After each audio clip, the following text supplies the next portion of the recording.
اور دوسرا آپ یہاں پہ یہ یاد کریں گے کہ حروف مقطعات کتنی ایسی صورتیں ہیں جن کا آغاز حروف مقطعات سے ہوتا ہے. تو قرآن مجید کی 29 ایسی صورتیں ہیں جن کا آغاز جو ہے وہ حروف مقطعات سے ہوتا ہے. اب سوال یہاں پہ یہ ہو سکتا ہے کہ یار ٹوٹل تو یہ 14 ہیں، تو 29 صورتوں کے شروع میں کیسے آ سکتے ہیں؟ تو اس کا آنسر یہ ہے کہ کچھ الفاظ جو ہیں وہ رپیٹ ہوئے ہیں. جو الف لام میم ہے، کچھ الفاظ ایسے حروف مقطعات ہیں جو رپیٹ ہوئے ہیں، بار بار آئے ہیں. تو اس لیے یہ کل 29 ایسی صورتیں ہیں جن کا آغاز حروف مقطعات سے ہوتا ہے.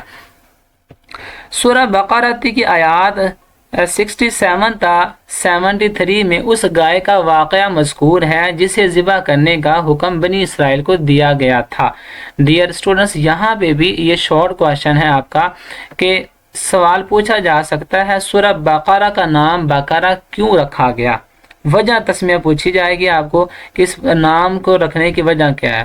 تو جو بقرہ ہے، بقرہ کا معنی گائے ہوتا ہے، بقرہ کا معنی گائے ہے. تو اس لیے یہ سوال آئے گا کہ اس سورت کا نام بقرہ کیوں رکھا گیا ہے. تو اس کا جواب یہ ہے کہ اس سورت کی آیت نمبر 67 اور 73 ان کے درمیان اس گائے کا واقعہ مذکور ہے جسے ذبح کرنے کا حکم بنی اسرائیل کو دیا گیا تھا. اس لیے اس سورت کا نام سورۃ البقرہ ہے، کیونکہ بقرہ عربی زبان میں گائے کو کہتے ہیں. یہاں پہ یہ بھی آپ کا MCQ ہے کہ بقرہ کا معنی کیا ہے؟ وہ ہے گائے ہے. پھر دوسرا MCQ ہے کہ بقرہ کس زبان کا لفظ ہے؟ وہ عربی زبان کا لفظ ہے. اس واقعہ میں بہت سی حکمتیں ہیں، جن میں سے ایک اہم بات یہ ہے کہ اللہ تعالیٰ انسانوں کے مر جانے کے بعد انہیں دوبارہ زندہ کرنے پر مکمل قدرت رکھتا ہے کہ جس رب نے پیدا کیا ہے وہی رب ہے جو دوبارہ انسان کو موت بھی دے گا اور دوبارہ پھر زندہ بھی کر سکتا ہے. اس رب کائنات کے لیے کوئی کام کرنا مشکل نہیں ہے.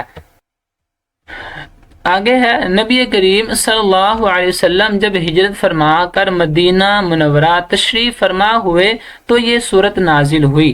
اب یہاں پہ یہ بھی MCQ ہے کہ سورۃ البقرہ کب نازل ہوئی تھی؟ یہ ہجرت مدینہ کے بعد نازل ہوئی جب رسول پاک علیہ الصلوۃ والسلام مکہ چھوڑ کے مدینہ پاک آ گئے تھے.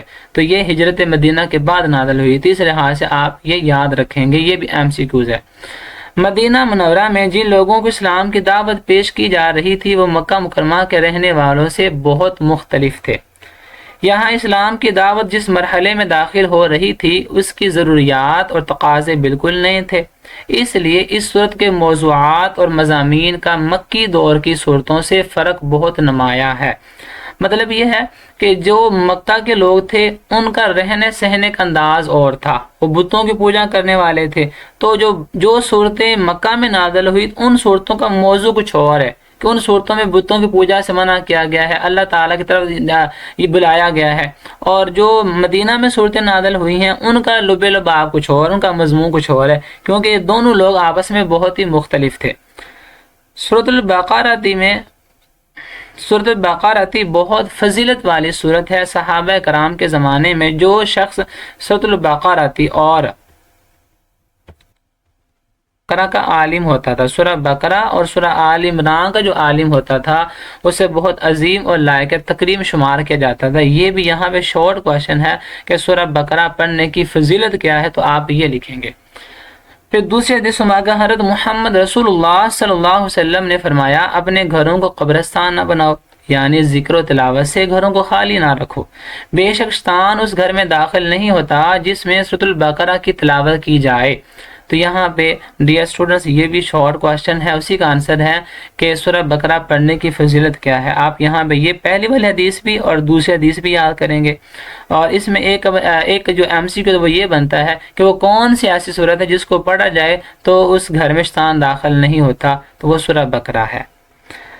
آگے پھر اس کی فضیلت بیان ہو رہی ہے. نبی کریم صلی اللہ علیہ وسلم نے فرمایا، ہر چیز کی ایک چوٹی ہوتی ہے اور قرآن مجید کی چوٹی سورۃ البقرہ ہے. یہ بھی اس کی فضیلت میں شامل ہے. تو یہاں پہ یہ بھی MCQ ہے کہ سورۃ البقرہ ہر چیز کی چوٹی ہوتی ہے اور قرآن مجید کی چوٹی کیا ہے؟ وہ سورۃ البقرہ ہے. تو یہ بھی MCQ میں شامل ہے. حضور اکرم صلی اللہ علیہ وسلم نے فرمایا سورۃ البقرہ پڑھا کرو، اس کے پڑھنے میں برکت، چھوڑنے میں حسرت بد نصیبی ہے، اور اہل باطل، جادوگر، کاہن اور مکار لوگوں کا اس پر بس نہیں چلتا۔ جادوگر سے مراد ہے جو عام جادوگر کرتے ہیں، کاہن سے مراد ہوتا ہے جو فال وغیرہ نکالتے ہیں، فال نکالتے تھے، وہ فیوچر بتاتے تھے تمہارا آنے والا کل کس طرح کا ہوگا، انہیں کاہن کہا جاتا ہے۔ مکار سے مراد دھوکے باز، فریبی لوگ ہیں، ٹھیک ہے۔ تو اس لوگوں کا اس پر بس نہیں چلتا، یعنی ان کا فریب اثر نہیں کرتا، یعنی کہ جو جادوگر ہیں، کاہن ہیں، مکار لوگ ہیں، یہ سب لوگ جو ہیں جہاں سورہ بقرہ پڑھی جاتی ہے وہاں ان کا کوئی اثر نہیں ہوتا، اس لیے اپنے گھروں میں سورہ بقرہ پڑھنے کا حکم آقا کریم علیہ الصلوۃ والسلام نے ارشاد فرمایا ہے۔ سورۃ البقرہ قرآن مجید کی 7 طویل صورتوں میں سب سے بڑی صورت ہے۔ یہاں پہ یہ MCQs بھی ہے کہ قرآن مجید کی کتنی صورتیں ہیں، جو سب سے بڑی ہیں وہ 7 صورتیں ہیں، جو سب سے بڑی صورتیں ہیں۔ اور اس کے بعد یہ ان 7 صورتوں میں سب سے بڑی کون سی ہے؟ سورہ بقرہ ہے۔ اور پھر یہ تیسرا MCQ ہے کہ قرآن مجید کے سب صورتوں میں سب سے بڑی کون سی؟ سورہ بقرہ ہی ہے۔ ان صورتوں کے متعلق نبی کریم صلی اللہ علیہ وسلم نے فرمایا جس نے قرآن مجید کے 7 طویل صورتوں کے علم کو حاصل کر لیا وہ بہت بڑا عالم بن گیا۔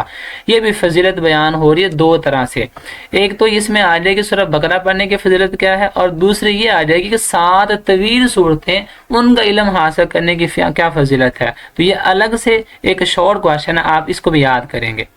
آگے سورۃ البقرہ کی آخری 2 آیات کے بارے میں حضور اقدس صلی اللہ علیہ وسلم نے فرمایا جو شخص بھی سورۃ البقرہ کی آخری 2 آیات رات میں سونے سے پہلے پڑھے گا اس کے لیے کافی ہو جائیں گی۔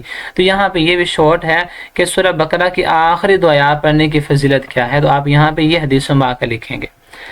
سورۃ البقرہ کے مضامین کی گہرائی اور وسعت کا اندازہ اس بات سے لگایا جا سکتا ہے کہ حضرت عمر بن خطاب رضی اللہ تعالی عنہ جیسے جلیل القدر صحابی کو اس سورت کو مکمل طور پر سیکھنے میں 12 سال لگے۔ یہ بھی آپ کا MCQ ہے کہ حضرت عمر فاروق کو سورہ بقرہ سیکھنے میں کتنے سال لگے؟ 12 سال لگے، اس کو آپ یاد کریں گے۔ جبکہ ان کے صاحبزادے حضرت عبداللہ بن عمر رضی اللہ تعالی عنہ کو اس صورت کو 8 سال میں اس کے تمام مضامین کے ساتھ سیکھا۔ تو یہ بھی MCQ ہے کہ آپ کے جو بیٹے عبداللہ بن عمر ہیں انہوں نے 8 سال میں سیکھا ہے اس کو، سورۃ بقرہ کو۔ تو یہ دونوں MCQ بڑے اہم ہیں۔ آگے ہے آیت الکرسی کی فضیلت۔ آیت الکرسی قرآن مجید کی بہت فضیلت والی آیت ہے اور تمام آیتوں کی سردار ہے۔ سورہ بقرہ کی آیت نمبر 255 آیت الکرسی کہلاتی ہے۔ بیٹا یہاں پہ 2 MCQs ہیں۔ پہلا MCQ ہے کہ تمام آیات کی سردار کون سی ہے؟ وہ ہے سورہ بقرہ کی جو آیت نمبر ہے 255 آیت الکرسی۔ جو آیت الکرسی ہے وہ تمام آیات کی سردار ہے۔ دوسرا MCQ ہے سورہ بقرہ کی آیت نمبر 255، یہ آیت الکرسی ہے۔ یہاں پہ یہ پوچھا جا سکتا ہے کہ آیت الکرسی کا آیت نمبر کون سا ہے، یا سورۃ البقرہ کی آیت نمبر 255 کیا کہلاتی ہے؟ تو وہ آیت الکرسی کہلاتی ہے۔ آیت الکرسی کے بارے میں نبی کریم صلی اللہ علیہ وسلم نے فرمایا جو شخص ہر فرض نماز کے بعد آیت الکرسی پڑھتا ہے اسے جنت میں داخل ہونے سے صرف موت ہی روکے رکھتی ہے۔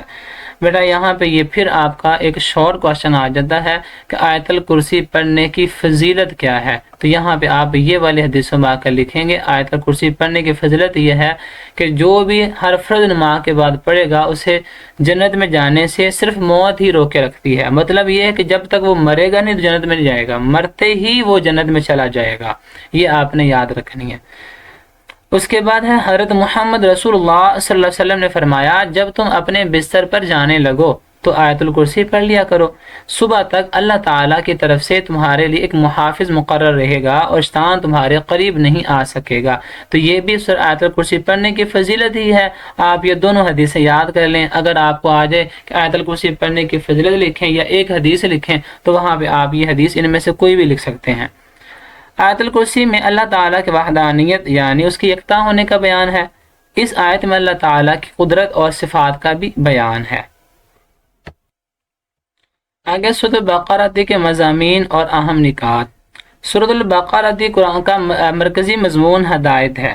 سورۃ البقرہ کے بالکل شروع میں ان لوگوں کی صفات بیان کی گئی ہیں جو قرآن مجید سے ہدایت حاصل کرنے کی صلاحیت رکھتے ہیں۔ یہاں پہ یہ MCQ ہے کہ سورہ بقرہ کا مرکزی مضمون کیا ہے؟ ہدایت ہے، اور یہ شارٹ بھی ہو سکتا ہے۔ اور اس کے بعد یہ بھی MCQ ہے کہ یہ شارٹ بھی ہے کہ سورہ بقرہ کے شروع میں کن لوگوں کی صفات بیان کی گئی ہیں؟ ان کی صفات بیان کی گئی ہیں جو ہدایت حاصل کرنے کی صلاحیت رکھتے ہیں۔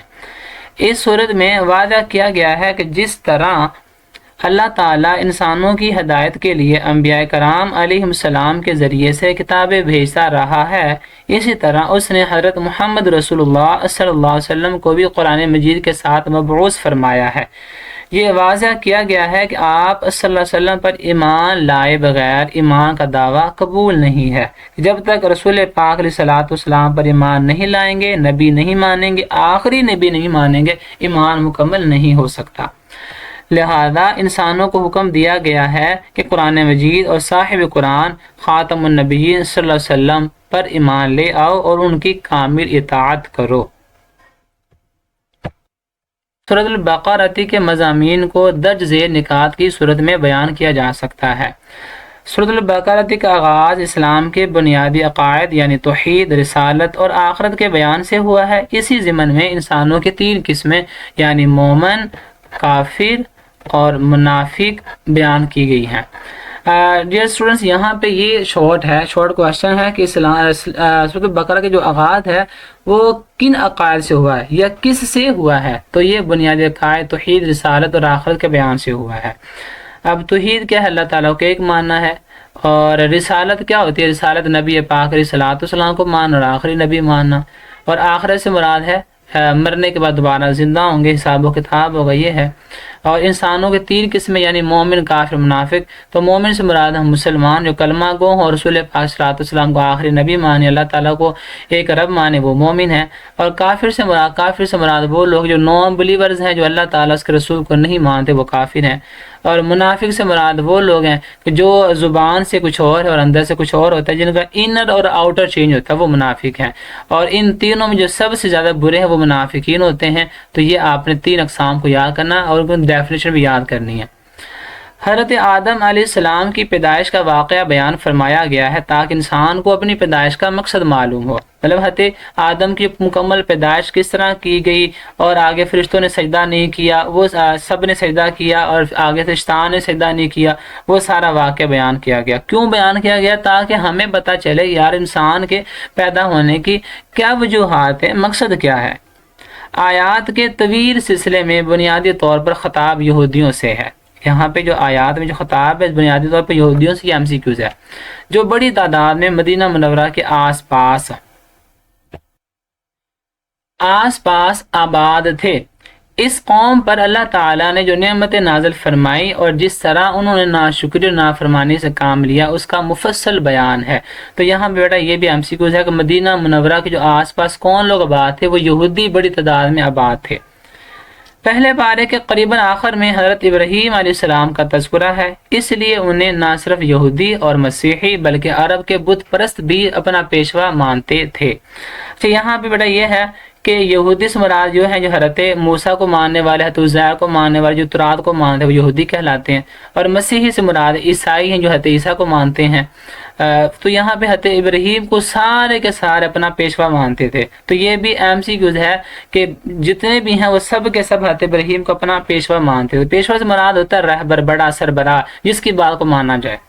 ان سب کو یاد دلایا گیا ہے کہ وہ خالص توحید کے قائل تھے اور انہوں نے کبھی کسی قسم کے شرک کو گوارا نہیں کیا۔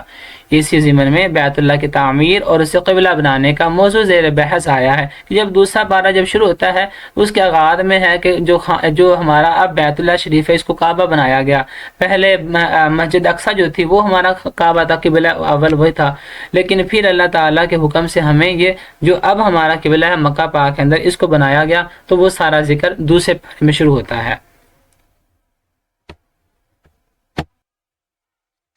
مسلمانوں کی انفرادی اور اجتماعی زندگی سے متعلق بہت سے احکام بیان فرمائے گئے ہیں، جن میں عبادات سے لے کر معاشرت، خاندانی امور اور حکمرانی سے متعلق بہت سے مسائل ہیں، یعنی کہ انسان کو دنیا میں کس طرح رہنا ہے اور آپس میں مل جل کے کس طرح رہنا ہے، انفرادی زندگی اکیلے نے کس طرح گزارنی ہے، اجتماعی زندگی سب کے ساتھ مل کے معاشرے میں کس طرح رہنا، وہ سب اس میں بیان کیا گیا ہے۔ سورۃ البقرہ میں جن برائیوں کی سخت مذمت بیان کی گئی ہے ان میں سے ایک سود ہے۔ اب یہ بھی MCQ ہے کہ جو سب سے زیادہ برائی جس کا ذکر ہے وہ سود ہے۔ سورۃ البقرہ میں سود کو اللہ تعالیٰ اور حضرت محمد رسول اللہ صلی اللہ علیہ وسلم کے خلاف جنگ قرار دیا گیا ہے۔ تو یہاں پہ یہ بھی MCQ ہے وہ کون سا گناہ ہے جس کو نبی پاک علیہ الصلوۃ والسلام اور اللہ تعالیٰ کے خلاف جنگ قرار دیا گیا، وہ سود ہے۔ اب آپ یہاں پہ سود کے بارے میں سمجھ لیں سود ہوتا کیا۔ اب بچے سود یہ ہوتا ہے کہ آپ نے کسی کو 10 روپے ادھار دیے، بعد میں آپ اس سے کہیں جناب آپ مجھے 20 واپس کریں، 15 واپس کریں، تو جو اضافی پیسے اوپر لیے جاتے ہیں وہ سود کہلاتے ہیں۔ اصل رقم جو دی ہے، اصل رقم سے اضافی پیسے لینا، یہ سود کہلاتا ہے۔ سود ایک ایسی معاشرتی برائی ہے جس کی وجہ سے معاشرہ غربت، سستی، فضول خرچی اور تنگ دلی کا شکار ہو جاتا ہے۔ یہاں پہ یہ بھی ایک MCQ ہے کہ جو سود ہے وہ اس کا نقصان کیا ہے، اس سے بندہ کیا ہوتا ہے، معاشرے میں غربت پھیل جاتی ہے، سستی پھیل جاتی ہے، فضول خرچی بڑھ جاتی ہے، تنگ دلی کا شکار ہو جاتا ہے۔ سود کی وجہ سے امیر اور غریب کے درمیان فرق بڑھتا ہی چلا جاتا ہے۔ سود ادا کرنے والے لوگ، مجبور لوگ کئی بار خودکشی جیسا بڑا گناہ کر بیٹھتے ہیں کہ بیچارے جو غریب ہیں وہ کسی سے قرض لیتے ہیں تو قرضہ تو انہوں نے ادا کرنا ہی ہے، لیکن اس کے اوپر اتنا زیادہ وہ پیسے بار بار ادا کرنے پڑتے ہیں، جہاں انہوں نے 50,000 لیا تھا وہاں وہ لاکھ ادا کرنا پڑتا ہے، تو بیچارے تنگ آ کے خودکشی کر لیتے ہیں۔ تو یہاں تک ڈیئر اسٹوڈنٹ ہم نے آج تک پڑھا، تو اگر علمی معاملے نکات ابھی رہتے ہیں وہ لیکچر زیادہ طویل ہو جائے گا، انشاءاللہ نیکسٹ لیکچر میں ہم علمی معاملے نکات ڈیٹیل میں بیان کریں گے، کیونکہ یہ بھی بہت زیادہ ہی